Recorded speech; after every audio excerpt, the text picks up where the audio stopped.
FORA.tv. The world is thinking. I think this is absolutely right. That the novelty is off of the networks. When something is new, we all use it like crazy, and you discover you've got 3,000 friends, and you realize it's absurd. You know, it's the classic pattern. The idealistic vision of cyberspace ended up becoming cyberbia, you know, just a reprise of the boring suburbs that we all live in.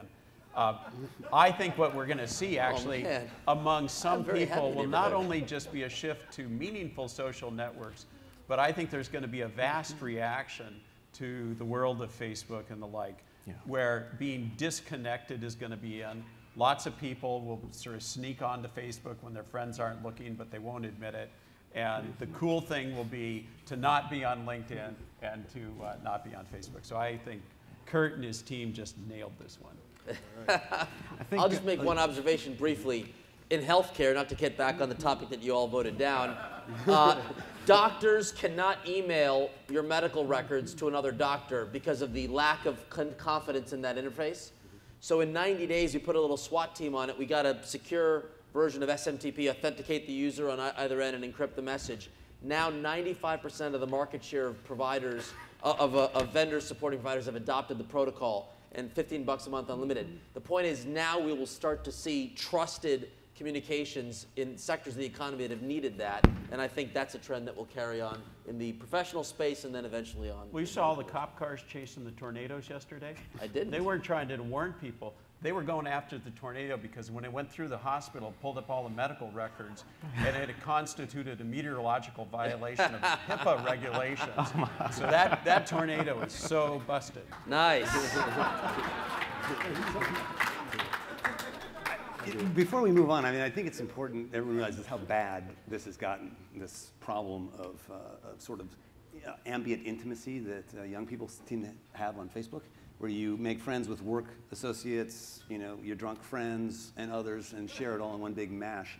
It actually gotten to remarkable proportions. In a recent survey of American divorce lawyers, 80% of them now use Facebook regularly to make their case. Microsoft did a study recently, and 70% of the time when someone does not get a job and gets rejected, it's because they found something online about them. People just don't realize the privacy violations of not segmenting in a way that we didn't realize in the past. We had these barriers, we don't have them today. But there is one counterexample. How many people, you notice that Joey Ito just got a job heading the media lab at MIT, and we all went, that's, he's a brilliant guy, but like, he hasn't ever run anything before. And then we went, oh, of course. He is like, a top-level mage in World of Warcraft. That's true. So, that's true. There are some social networks that really can help you get a job. You can earn credits. Facebook may be worth a lot of money, but if you're really good at World of Warcraft, you too can head a world-class research organization. I think Jay, you want to bring sensibility back to this discussion here? Just one point. I'll try. Simple point I'd like to make is, you have these. The network with the trend with social networks has been sort of increased resolution of the nodes in terms of real identities, and more real identities getting online. And then secondly, sort of increased functionality that these nodes can do with each other, whether it's finding the right person to date or paying someone. And I would sort of draw people's attention back to something like PayPal, which we had some experience with, where essentially it's one of the earliest social networks that kind of worked because you tried to pay people that you wanted to get something done with.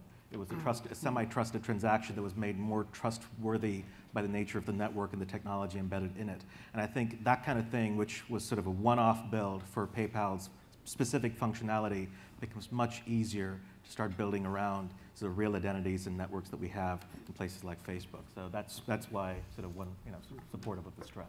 Yeah.